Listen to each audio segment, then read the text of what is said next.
le son vraiment West Coast, tu sais, très chill, très, très cool avec les synthés, tu vois. Vraiment, ça envoyait. D'ailleurs, c'était vachement marié avec le raga. Donc, c'était, ça toastait, quoi, tu vois. C'est pour ceux qui voient de quoi je parle. Yo, Doc Shadow, alors aujourd'hui je suis chez toi, Yes, parce que t'es un rappeur d'Ivry-sur-Seine, yes, et dans la demeure. tu connais selon moi très bien l'histoire du rap. Et aujourd'hui, c'est de ça qu'on va parler, de l'histoire du rap, et puis surtout de ce que t'en penses. Il n'y a Donc pas de souci. déjà, comment a commencé le rap? Alors, c'est une vaste question. Si on part donc de la base, vraiment, on va essayer de faire rapide. Mais si on part de la base, évidemment, donc ça vient des États-Unis sous la forme qu'on connaît, en tout cas des premiers morceaux de rap, ça vient des États-Unis, voilà, de New York plus précisément. Après, ça prend ses racines donc en Jamaïque, en Haïti également, voilà, à ces endroits-là, comment dire, de par le phrasé, de par les rythmes, etc., qui étaient utilisés. Et si tu regardes bien, les premiers DJ donc, qui organisaient des sound systems à New York étaient souvent d'origine jamaïcaine. Voilà, donc c'est vraiment quelque chose qu'ils ont ramené. Voilà, donc les premières block parties, voilà, comme on appelle ça comme ça, voilà, donc c'est l'équivalent d'un sound system, on va dire. Et voilà, c'était animé de cette façon-là. Et donc ça vient de New York, voilà, des États-Unis, par des mecs d'origine jamaïcaine, voilà. Et ça a commencé donc aux États-Unis à la fin des années 70, voilà. Et voilà, et puis ça s'est développé comme on connaît, voilà, on connaît les NWA, les Public Enemy, Big Daddy Kane, voilà, Ice-T, Run DMC, voilà, il y en a plein, voilà. C'était quoi les premiers noms du rap, vraiment, les premiers? Américains, les premiers vraiment, bah, c'était Grandmaster Flash. Alors Grandmaster Flash c'était le DJ, voilà, mais il était avec les Furious Five. Les Furious Five c'était les mecs qui rappaient avec lui et aussi un rappeur qui s'appelait Spoonie G. Lui c'était un des premiers, voilà, il a sorti un morceau en 79, voilà. Les premiers morceaux vraiment c'est 78, 79 quand tu regardes. C'est presque Ouais. l'époque disco, quoi. Mais ouais, carrément, bah, quand tu regardes le rythme de toute façon c'est très funky quoi, c'est très dansant. Et au niveau des textes, ces rappeurs-là, ils parlaient de quoi? Bah, en fait, c'était assez festif, on va dire. C'était assez ego trip, en fait. Là, je parlais de Spoonie G. Tu prends un de ses premiers morceaux, donc en l'occurrence Spoon in Rap, ça s'appelait Spoon in Rap. Et c'était très ego trip. Après, t'avais, bien sûr, on peut parler de The Message et toute la dimension, comment dire, engagée que ça englobe, mais on sait tous que c'était Grandmaster Flash and the Furious Five, c'était pas un groupe dit engagé, c'était un groupe assez festif. Ils étaient là dans l'esthétique, ça envoyait, ils étaient là pour plus par kiff de la musique et pour mettre l'ambiance et faire kiffer les gens. On peut pas dire que le rap était engagé à la fin des années 70. Après cette période de sound Mm. system et de block party aux États-Unis, c'est quoi après? Qu'est-ce qui se passe dans les années 80? Bah, du coup, donc, le rap commence à se populariser énormément, donc même pas que à New York, donc même à Los Angeles, etc. Il y a de nouvelles scènes qui se créent, de nouveaux sons qui Où se ça? créent. Bah, à Los Angeles, par exemple, quand tu regardes, parce qu'au début c'était vachement axé sur New York, quasiment pendant toutes les années 80, hein, tu regardes les premiers crews de Los Angeles à débarquer, c'est 87, 88, quoi, tu vois.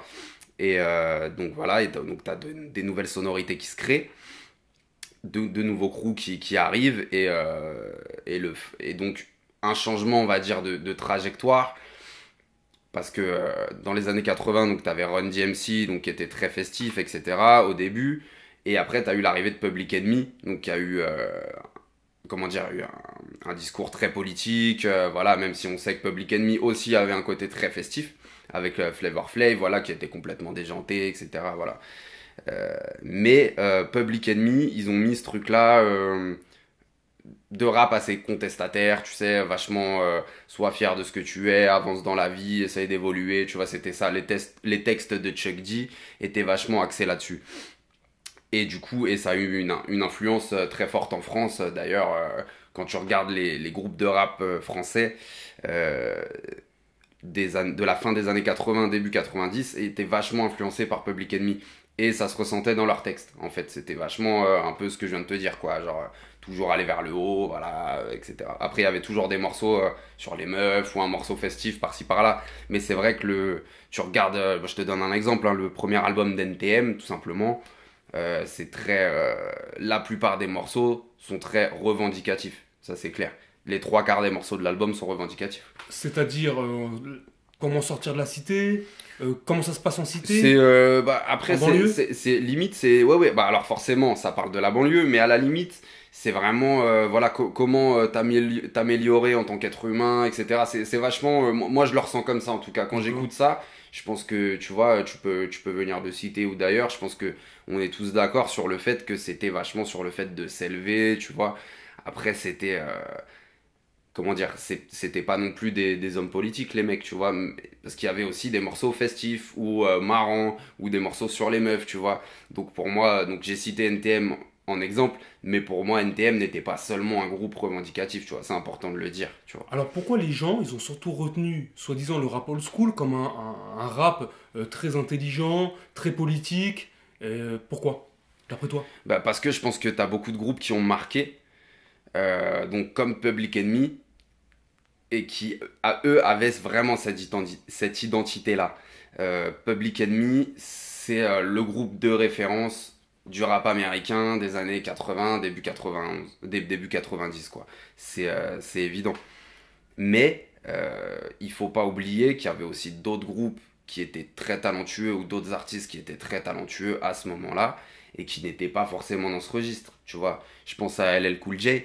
LL Cool J aux États-Unis, lui il était pas Que les meufs. forcément grave, tu vois, et grave. Et moi j'adore LL Cool J, tu vois, et puis de toute façon il a eu un succès fou quoi. Ladies Love, Voilà, Cool James. c'est ça, exactement. Voilà, c'est ça, tu vois. Moi, I Need Love, tu vois, j'ai le vinyle, tu vois, je l'écoute tout le temps, tu vois. C'est un vrai son. T'avais ça, t'avais Big Daddy Kane aussi, tu vois, qui était le roi de l'ego trip, tu vois. Personne n'a fait mieux pour moi dans ce registre-là, bien sûr. Personne n'a fait mieux pour moi que Big Daddy Kane, c'est clair. Et donc là, alors on est en France dans les années fin 80, début 90. C'est quoi les groupes qui ont influencé cette période? Qu'est-ce que tu peux nous en Alors, dire? pour parler du Val-de-Marne, vu qu'on est dans le Val-de-Marne, mais après on peut en citer d'autres, hein, mais donc dans le Val-de-Marne à Vitry, t'avais EGM, voilà, qu'on connaît bien, t'avais les Little MC, Timide et sans complexe, il y avait Style G et les MIC à Créteil, il y avait bon, à Ivry plus tard, enfin ouais, bon, ça c'était plus tard, mais donc t'avais, avant ces groupes-là, t'avais Destroyman et Johnny Go. Voilà, mais là c'est plus ancien que ces groupes-là. C'est Destroyman et Johnny Go, c'est vraiment la fin, comment dire, vraiment années 80 quoi. À la Run DMC, c'est vraiment à la Run DMC, c'est Run DMC en français quoi. Mais les gars étaient très forts, hein, quand tu regardes pour l'époque, c'était déjà très fort de faire ça. Et puis t'avais les Suprêmes NTM bien sûr, t'avais IAM à Marseille déjà, t'avais aussi les Soul Swing and Radical avec IAM. T'avais plein de groupes. T'avais, Et dans les années 90, qu'est-ce qui a changé par rapport aux années 80? et bah c'est comme je te dis, on va dire que t'as eu donc le début des années 90, vachement, on va dire, un peu vénère dans le sens où le rap allait super vite. Tu sais, les BPM étaient hyper rapides, le beat était hyper rapide, les flows vachement, comment dire, c'était pas, ça swingait pas vraiment, tu vois, c'est vraiment, ça envoyait. D'ailleurs, c'était vachement marié avec le raga. Donc c'était ça toastait quoi, tu vois, c'est pour ceux qui voient de quoi je parle. Vraiment c'était des flows très saccadés, très rapides. Et on va dire que vers 93-94, t'as une nouvelle vague qui arrive, un peu plus swing, tu vois, avec les sages poètes de la rue, par exemple, avec la Clica, voilà, des groupes comme ça qui sont un peu plus swing, avec des rythmes un peu plus lents, d'autres influences au niveau des samples, plus jazzy, plus soul, plus swing, quoi, tu vois. Un peu ce qui se faisait aux États-Unis avec Puff Daddy. Alors, Puff Daddy, c'était un peu plus tard. Puff Daddy, c'est vraiment fin 90. Là, je te parle de trucs qui sont sortis vraiment 93, 94, tu D'accord. vois. Mais eux, ils étaient plus calqués sur ce qu'on appelle la native tongue. Genre, tu vois, avec les Das FX et tout ça. Voilà, t'avais plein de groupes comme ça, un peu plus cool, tu vois. Aux États-Unis, il y a eu la même chose, en fait, à cette période-là. Les rythmes ont ralenti, un peu plus cool, tu vois. Et peut-être aussi que le son West Coast y était pas mal pour quelque chose, parce que quand tu regardes l'émergence vraiment de la West Coast, c'est 92-93. Et la, sans parler vraiment de NWA, parce que NWA c'était connu avant, mais le son vraiment West Coast, tu sais, très chill, très, très cool avec les synthés, tu vois, c'est 91, 92, 93 que ça a commencé vraiment. Et ça vient avec en fait, tu vois, on trouve des trucs un peu plus cool, plus de morceaux, un peu plus lovers, un peu plus, tu sais, qui parlent pas forcément de trucs dont on parlait tout à l'heure avec Public Enemy, tu vois. Je pense que c'est ça qui a changé à un moment. Et ça a donné du coup. Et puis t'avais beaucoup plus de groupes aussi que dans les années 80, début 90. Donc t'es quand même en train de dire que les Français ont toujours copié dans le rap et dans le hip-hop les Américains. Bah oui, oui, oui, mais ça on le sait de toute façon. Et puis c'est évident. C'est juste que de toute façon, t'avais une musique qui venait donc du continent américain. Voilà. Comment les Français l'ont kiffé, c'est par les Américains. Comment ils ont commencé comment dire, à pas à se l'approprier, mais à le reproduire, quoi. C'est par le biais des Américains. Tu regardes, et d'ailleurs, Sulibi des Little MC le disait, déjà à l'époque, il disait, nous, on fait du rap en français à l'américaine. On fait comme les Américains. Sulibi, vers 91-92, il était vachement influencé par EPMD, voilà, qui est le son new-yorkais, tu vois, de l'époque. Et vers 94, il commence à être influencé justement par les sons de Dr. Dre. Tu regardes les sons qu'il faisait, c'est quasiment du copier-coller avec ce que faisait Dr. Dre, tu vois. Mais réapproprié, tu vois, retravaillé avec des rappeurs ou des rappeuses comme Sté, qui rappaient en français dessus. Enfin voilà quoi, c'était vraiment ça. De toute façon, tu regardes même dans la façon de s'habiller. Tu regardes dans le dress code, Ouais, c'est vrai. surtout, c'était vachement marqué dans les années 80-90. C'était des starters, des snapbacks, les riders, les équipes de baseball, etc., de basketball, tu vois, c'est que ça. Alors on arrive fin 90, début 2000. À quel moment, alors, peut-être que ma question est un peu en avance, mais Mhm. à quel moment il y a eu ce rap vraiment français? Ou est-ce qu'il y a déjà eu un rap vraiment français ou jamais? Ouais, ouais, c'est une question compliquée. Mais Alors, ce que moi j'en 90-2000, pense, ouais. ce que moi j'en pense, c'est que dès le départ, t'as eu un rap français, vu qu'il était en français, de toute façon. Donc, il a toujours existé. Pour moi, à partir du moment où c'est arrivé, pour moi, il a toujours existé. Après, une identité vraiment française, on va dire que là, en tout cas dans la cassure, vraiment, c'est milieu des années 90, fin 90, on va dire. Et c'est, pour donner un exemple concret, c'était vachement marquant avec l'arrivée d'Expression Directe, de la Mafia Qu'un Free et du DA System, des Abuses, tout ça, voilà. Parce que eux, ils sont arrivés. Alors même si eux venaient hein, de toute cette époque-là, vachement américaine, on dit Zulu, on appelait ça les Zoulous, tu vois, la Zulu Nation, tout ça. Eux, ils ont grandi là-dedans. Mais quand ils ont commencé à grandir et à faire du son, à faire des disques, donc là on est vers 96-97, eux, ils marquent une cassure en fait. Ils disent, nous, on n'est pas des Zoulous, tu vois.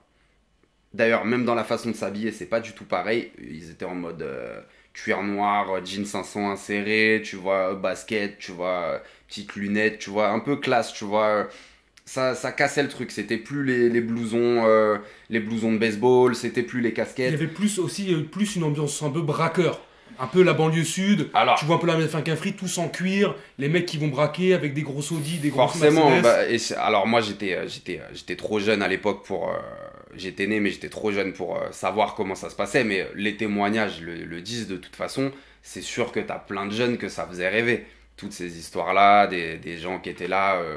En plus, c'était. Voilà, qu'on parle de ces équipes-là, c'était des équipes très solidaires. Tu sais, ça faisait un peu rêver. Et du coup, non, non, ils ont marqué vraiment une séparation.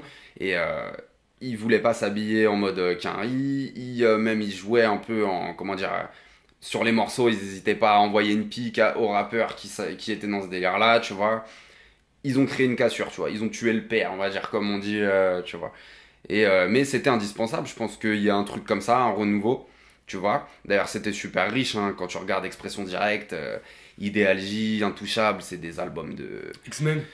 Les X-Men, bien sûr. Alors, même si les X-Men, eux, étaient plus. X-Men, c'est un autre délire. C'était plus à la Quinry, justement, les X-Men. Dans la façon de rapper, ils étaient vachement Quinry, les X-Men. Mais en tout cas, pour Expression Directe, Mafia Quinfree et le DA System, ils étaient vachement dans un truc. On fait notre truc à la française, voilà. Pour répondre à ta question, voilà. Donc là, on est lancé sur les années 2000. Il y a un vrai rap français, on va dire authentique français. Qu'est-ce qui se passe dans les années 2000, selon toi? Bah, alors. Selon moi, déjà, il y a un truc important, je pense, dont il faut parler, c'est le sample. Il y a beaucoup moins de samples. Alors, je saurais pas te dire quelle loi, à quel moment c'est passé exactement, mais en tout cas, il y a eu un truc fin 90 qui fait que on peut plus autant facilement utiliser les samples. Du coup, ça pousse plein de gens à se mettre à la composition et c'est pas toujours concluant, tu vois. Pas, des fois, ça marche, mais souvent, on le sent, tu vois, dans les disques. Et de toute façon, t'as plein de gens qui le disent, il n'y a pas que moi, que tu sens qu'il y a une espèce de baisse un peu au niveau qualité musicale. En 90-2000. Voilà, c'est ça. Je parle même pas des rappeurs et de leur flow, hein. Je parle vraiment des instrus. Tu sens, je parle vraiment là, début des années 2000, tu vois. Même s'il y a des albums que je kiffe et des artistes que je kiffe de cette période-là, tu vois. Mais voilà, donc déjà, ça c'est important. Ça change. Et puis surtout, t'as une ambiance très, comment dire, ouais, très Kaira, on va dire, comme on disait, tu vois. C'est très Kaira, c'est très voyou, entre guillemets, on va dire. C'est très ambiance équipe, tu vois. Après, ça dépend des groupes, bien sûr, hein, mais on va dire que le rap, à ce moment-là, de toute façon, on s'en rappelle, hein, tu vois, quand on était petit, du rap qui passait à ce moment-là, c'était souvent un peu la même chose, tu vois. C'était la grande période rough, tu vois. Beaucoup plus violent aussi. Bah c'est ça, dans l'image, dans la façon de rapper aussi, tu vois, dans le ton de la voix, et dans les instrus aussi. Du coup, même dans les batteries, tu le ressens, c'était des batteries beaucoup plus percutantes. Et voilà, comme je le dis, c'était la grande période Booba, la grande période rough. C'était ça. Mais il y a des très bons morceaux, hein, tu vois, il y a des très bons morceaux. Mais en tout cas, tu peux constater, oui, qu'il y a eu une espèce de durcissement dans l'ambiance, en tout cas. C'était moins swing qu'avant, on va dire. Il y avait moins de morceaux, pour le coup, il y avait moins de morceaux sur les meufs, il y avait moins de morceaux sentimentaux, il y avait moins de morceaux festifs aussi. C'était vachement ego trip dur, où je représente vraiment l'endroit d'où je viens et ça y va à la mort, tu vois. Mais ça a donné des super morceaux, hein, de toute façon. Et c'est un peu aussi là où le rap est devenu mainstream. Moi, je pense notamment à 113. Oui, 113 qui a fait des morceaux quand même assez funky. Grave. Et qu'on inondé les ondes. Hein. Sur la radio, ça passait tout le temps, quoi. Complètement. Bah, ça, de toute façon, c'était le génie de DJ Mehdi. Voilà. DJ Mehdi qui est décédé en 2011, malheureusement. Mais qui a fait un énorme travail à cette époque-là. De toute façon, déjà, avec Ideal J, il avait fait un super travail. Et là, sur le premier album de... Ideal J qui est Kerry James, hein, pour les gens qui voilà, et Kerry James, Teddy Corona, voilà... Rocco Siffredi et DJ Mehdi. Et du coup, il a apporté une nouvelle touche, DJ Mehdi, sur l'album Les Princes de la Ville. Il apportait des samples, donc justement on parlait du rap américain des débuts. Il a apporté des samples empruntés à Afrika Bambaataa. Afrika Bambaataa, c'était vachement électronique. Il a vachement touché au son électro du début du hip-hop, parce qu'on parle du rap comme si c'était l'ennemi de l'électro des fois, mais il faut se rappeler que l'électro, c'est la base du rap, hein. Les premiers sons de rap étaient sur de l'électro. T'écoutes Egyptian Lover, NWA d'ailleurs, à la base, c'est un groupe d'électro-funk. C'est pas un groupe de rap à la base, ils faisaient de l'électro-funk à la base, hein. Tu écoutes Dope Man je crois que c'est ça, hein, c'est Dope Man de NWA, c'est un son... si je dis pas de bêtises, ouais, je crois que c'est ce son-là, c'est un son, tu peux faire du double dutch dessus, quoi. Tu vois. Non, mais c'est vrai. Et complètement. Et non, c'est Panic Zone. C'est Panic Zone. Voilà, le son, c'est Panic Zone de NWA. C'est pas Dope Man. Voilà, Panic Zone. Et donc voilà, et DJ Mehdi a un peu ramené ce truc-là à la fin des années 90. Et c'est ça qui a fait le succès du 113, hein, de toute façon. C'est ce côté-là complètement novateur. Alors on part sur les années 2000. Pour moi, le rap des années 2000 est quand même un peu calqué sur ce que se faisaient les Américains sur certains morceaux, sur certains artistes. Il y avait aussi une identité française. Moi, ce que j'ai remarqué aussi dans les années 2000 et encore plus dans les années 2010, c'est qu'il y a une énorme influence des sons maghrébins. Le rap s'est arabisé, le rap s'est africanisé. Ouais. Et qu'est-ce que t'en penses de ça? Et comment ça s'est passé d'après Bah, toi? alors, déjà, ça existait déjà dans les années 90. T'avais. On n'a rien inventé? Voilà, c'est ça, t'avais. Enfin, en tout cas, pour parler des sons, comme tu dis, sonorités maghrébines, etc., tu vois. euh, Ça existait déjà. Genre, t'as un son de Lionel D, par exemple, qui s'appelait Pour toi, mon frère. Où t'avais un sample déjà comme ça, avec une voix de chanteuse, tu vois, de musique orientale. Même dans le sample, t'as des. Pardon. Même dans le sample, t'as des violons et tout, tu vois. Et donc ça existait déjà, quoi, tu vois, dans plein. Enfin, il y aurait plein d'autres exemples comme ça. Mais c'est vrai que, ouais, comme fin des années 2000, ouais, début 2010, t'as eu un truc vraiment. Bah, après, je pense que ça allait avec une génération. Tout simplement, tu vois, les générations ont évolué. Et du coup, surtout en banlieue parisienne et puis dans plein d'autres villes, plein d'autres grosses villes de France, t'as beaucoup une jeunesse maghrébine qui était très nombreuse, tu vois. Et donc, je pense que forcément, dans cette jeunesse-là, t'en as qui sont amenés à faire de la musique. T'avais de plus en plus genre de beatmakers qui avaient grandi avec cette musique-là, tu vois, peut-être la musique de leurs parents, tu vois, etc. Et qui avaient envie d'amener cette touche. Est-ce que c'est pas parce que aussi les rappeurs des années 80-90 étaient beaucoup d'origine antillaise? Et forcément, ils se rapprochaient beaucoup plus de la musique jamaïcaine, du son de système, donc de la musique new-yorkaise. Mhm. Et au final, quand on va dire les Maghrébins et les Afros, donc les Africains subsahariens, Ouais, se ouais. sont mis au rap, ils ont apporté leur touche avec leur musicalité. Est-ce que c'est pas ça qui s'est passé d'après Les toi? Africains du Nord, ouais, tu veux dire. Ouais, oui, Ouais, et d'accord. même, Bah, en au gros, sud. alors, moi, je suis d'accord avec toi dans le sens où c'est vrai que t'avais beaucoup d'Antillais au début. Enfin, au début, comment dire, dans le rap, t'avais énormément de rappeurs d'origine antillaise et qui amenaient une touche raga. Tu vois, le rap et le raga étaient vachement mariés au début du hip-hop. Mais après, t'as toujours eu de tout, je pense. Et comme je le dis, t'as toujours eu cette touche aussi sur certains morceaux de consonance maghrébine ou quoi, de musique orientale, tu vois. Et en tout cas, oui, ça s'est marqué vraiment à ce moment-là, bah, avec les Maghreb United. Et puis de toute façon, ça appartient à tout le monde, hein, de toute manière. Donc chacun amène son truc. T'as même, par exemple, Peut-être un jour un rap chinois? mais, Ambiance chinoise, embauche noachi? mais ça existe déjà. Tu regardes le Wu-Tang, le Wu-Tang Clan, ou tu regardes même Freeman ou Freeman de IAM, tu vois, ou même IAM, ils utilisaient des samples comme ça, C'est vrai, c'est vrai. hyper asiatiques. Et par exemple, même Rico de Sarcelles, Poupa Rico, qui faisait du raga, lui, donc il était d'origine sicilienne, il utilisait des samples de musique italienne. Akhenaton l'a beaucoup fait aussi. Donc oui, fin des années 90 et dans les années 2000, c'est sûr que ça a été amené à s'élargir. T'as plein de gens qui ont voulu amener des sonorités que leurs parents écoutaient ou avec lesquelles ils ont grandi.